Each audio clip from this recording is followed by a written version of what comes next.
A very good morning, students. This is the third video in the series of how to study the gross anatomy. Okay, in the previous two video I have told you about the gross anatomy itself, theory, dissection and the demonstration classes. Okay, in the second video I told you about how to draw the diagrams, anatomical diagrams using the color codes which are used throughout the world. This is the third video where I am going to tell you about how to study the bone. As for example, in the second video I have told you that, and it's also in the first video, that the gross anatomy has to be learned with the help of the dissection. But before you go to the dissection or before you go to the lecture classes in your lecture theaters, you will have to learn the bones first, okay? Because I told you that the bones form the basis of our body, okay? The framework of our body is because of our bones, where the muscles are applied or attached, they take origin or insertion, and the nerves and blood vessels are also in relation to this bone. So you will be taught the bones first, okay, before you go to any region of the body, upper limb, lower limb, okay, the bones of that region will be told. But before you go to the bones, from the book of a general anatomy which I have told you, you read some of the bony features, okay. For example, what is condyle? For example, this is the femur, and at the lower end of the femur, these are the big masses of the bone which are called as condyles, and they are knuckle shaped, okay. So these are the condyles. Then above the condyles, the bony projection, these are called as the epicondyle. Then you should learn what is the line, what is the trochanter. For example, this bony projection is the greater trochanter, this projection is the lesser trochanter, like that. There is an articular surface which comes in contact with the other bone. For example, this is articular surface of the humerus. In this way, you will learn many structures of the bone, okay. Say for example, this is the humerus. Let us see the other humerus, and in this humerus you will see the tubercles, okay, the bony projection which are smaller than trochanter, they will be called as tubercle. So this is the greater tubercle, and this is the lesser tubercle is here. There will be the epicondyles are here, the epicondylar or supracondylar ridge are there. You will see then the groove, shallow groove like that is called as here as the radial groove. What I mean to say is that first, with the help of a general anatomy book, if it is given what are the bony features and what names are given to them, you should learn.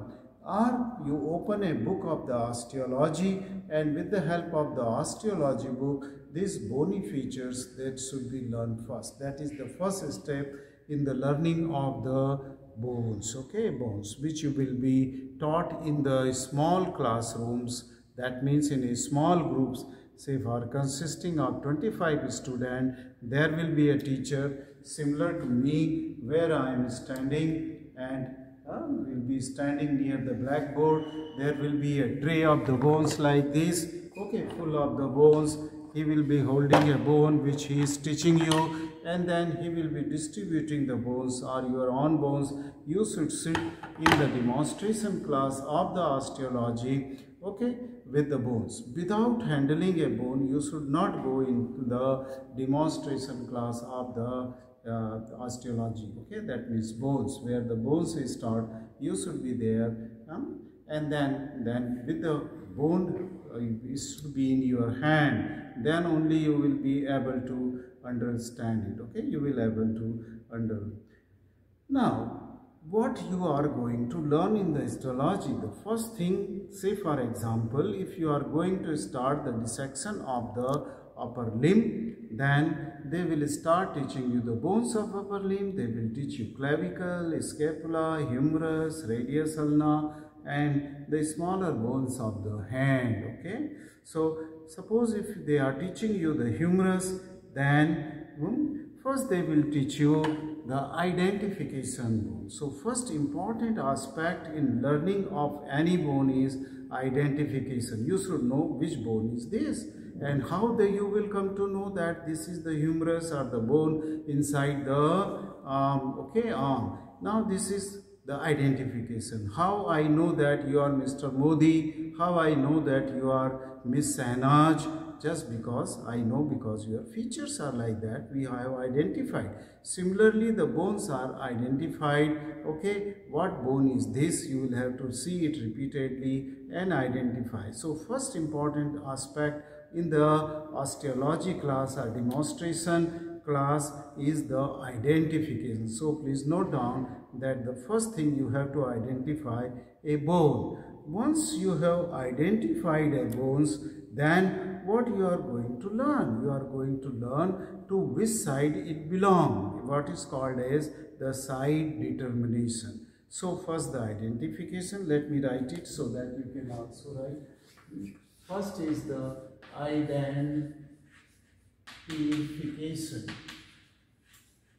the name of the bone you should know, you should identify. Second is this is the side determination. So you have to find out whether it is of right side or that of the left side. So it is the side determination. Okay, and your teacher will teach you how to identify the bone which is found on right and left side, to which side it belongs. There are the bony features you will have to learn first. For example, where is the head of the humerus? Your teacher will tell you that this rounded body here is the head of the humerus.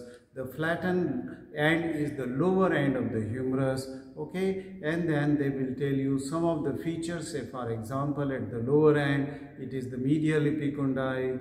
This is the trochlea and capitulum. They will tell you about the anterior surface or anterior border, and then they will teach you how to identify whether it belongs to right side or left side. So second important aspect for learning any bone is the side determination.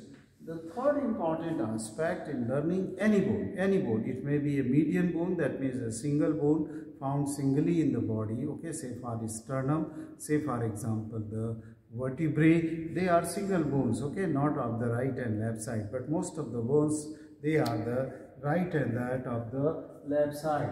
And then this will be the third point, will be anatomical position.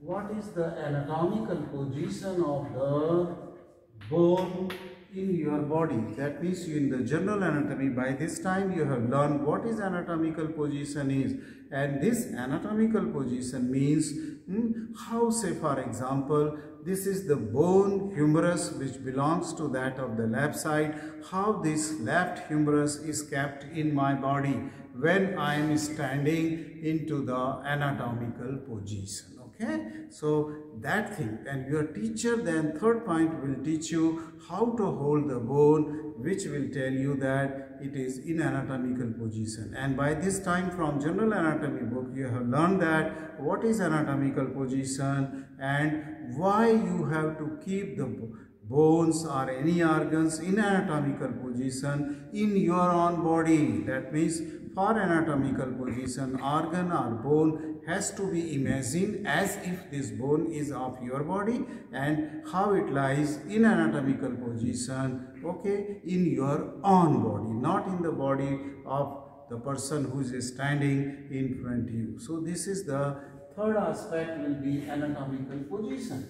The fourth aspect which they will be teaching you in the osteological class or the demonstration class of the bones or osteology, and that is the bony features. What are the bony features?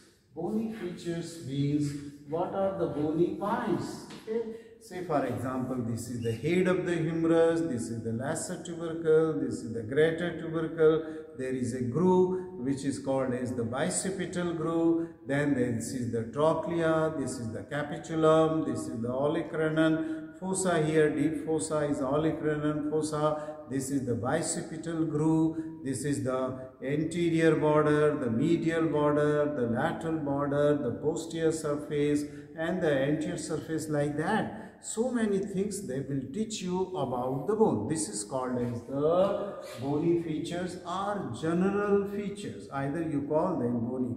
Once you have learned the bony feature or general feature, then you are ready to learn what soft tissues are attached to it. So that the fifth point will be the attachments or the particular features. What attachment means? What are the muscles which are attached onto this bone? What are the ligaments which are attached to this bone?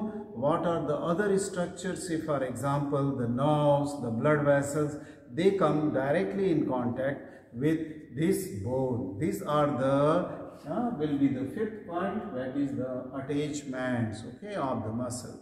Now for the attachment of the muscle, what you are going to do is that you are going to put the marking. So always carry the chalk, and the chalk means for this brown color chalk or brick red color chalk should be used to mark the attachment of a muscle. Say for example, a muscle you will be taught, and that is called as the brachialis, and brachialis takes origin from this area of the bone, and from this area of the bone, after taking origin, then it is inserted, and the insertion of the brachialis is that onto the ulna, and ulna, the insertion should be drawn where it is attached with the help of the blue color, like that. So here is the attachment of the muscle which takes origin. Origin means the upper attachment, and insertion means the lower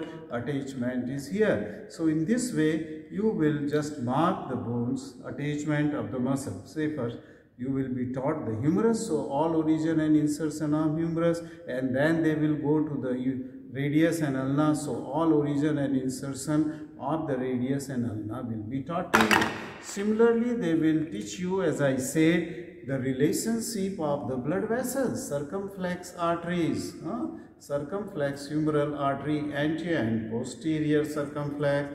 They will also teach you about the nerves. Say for example, a nerve, that is the radial nerve, which is to be drawn with the help of the yellow color in the radial groove, where it is in relation to this with the profunda brachii artery it is going. So you have to draw. Once you will draw with the help of the chalk, white chalk only, because it can be rubbed and clean. Okay, to that particular area you should try to draw with your own hand. So this will be recorded in your mind. Okay, recorded in your mind.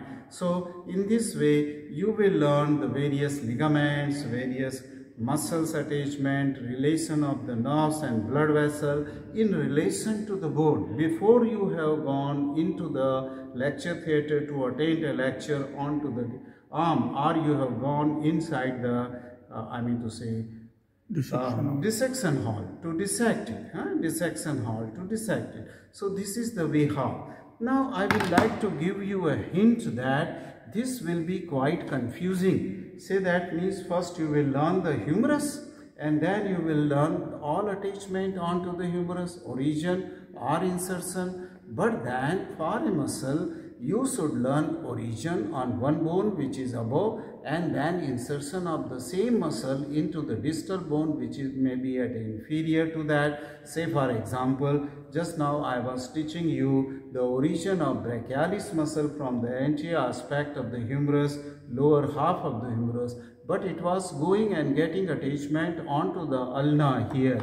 Okay, here on this anterior aspect of the coronoid process. Okay, so this was the insertion, but this you will learn when you will go to the ulna. But once you have learned the adjacent bone, then in your notebook draw a rough diagram of the humerus. Say for example, this is the humerus, this is the greater trochanter. Then you can draw a very quickly the rough diagram. Medial conda, epicondyle, the trochlea, the capitulum, and the lateral epicondyle is down here. And then so this is the anterior aspect of the humerus, and this brachialis, say for example, very roughly you draw, it takes origin from the lower half, and then you should extend this origin to the second bone till it is going there for the insertion. And this is the ulna. Just a minute. I will draw the ulna here. A very rough diagram of the ulna is here, and the insertion of the ulna is on this aspect. Okay, so this muscle is here, and as I said that insertion of the tendon of the brachialis should be drawn here, and then this muscle you can draw it here, coming from here, crossing to the elbow joint, and then it is attached here onto the ulna. So that all the time you should learn the origin and insertion simultaneously. Once you have done the learn the adjacent bone, always try to learn the origin and insertion of a muscle. For example, and another muscle which takes origin from the lateral supracondylar ridge, which is in the humerus.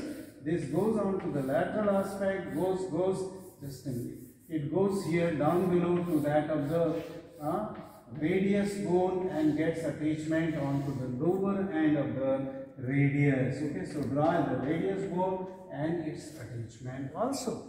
In this way, what you are going to learn, the origin, insertion, and to which joint it is crossing and from which aspect it is crossing. Either it is crossing in front of or it is crossing behind the joint. Say for elbow, this joint is the elbow joint, the biceps is brachialis is crossing in front of it. Okay, origin is from humerus and insertion is onto the ulna. So when it will contract, what it is going to do? It is going to bring the ulna towards the humerus, and that movement is called as the flexion. And this can be very well understood while drawing the origin and insertion in the same diagram. Okay, so many rough diagram you draw it and immediately, very quickly you draw the origin and insertion of these muscles. Okay, similarly nerves and blood vessels should also be drawn with the help of chalk or on your paper, rough notebook. You can draw and try to understand. That way you will not forget the origin, insertion, and then the action of the muscle. If you will learn only on an individual bone, origin and insertion, you are going to forget it very soon. Okay, you are going to forget. And the last aspect which your teacher will tell you is about the applied importance of the bone, which they will tell you for different. That means applied importance means how your knowledge of this bone you are going to use in your patient when you will go to the clinical or in hospital training. And then lastly, they will tell you how this bone ossifies in childhood, in the fetal life, and then after birth into childhood, how many ossification primary and secondary center, which they will be going to teach, since I am not going to tell you here in this lecture. Okay, so this many aspect you have to learn for each and every bone, and that is the way how a bone is taught into the demonstration class in a smaller group, while the students are sitting surrounding to the teacher, and teacher is seeing that every student is following the anatomical position, site determination, origin and insertion. Okay, so thank you very much for watching this video on how to teach the bone, how to learn, how to learn the bone in an osteology class or in the bone demonstration classes. Thank you.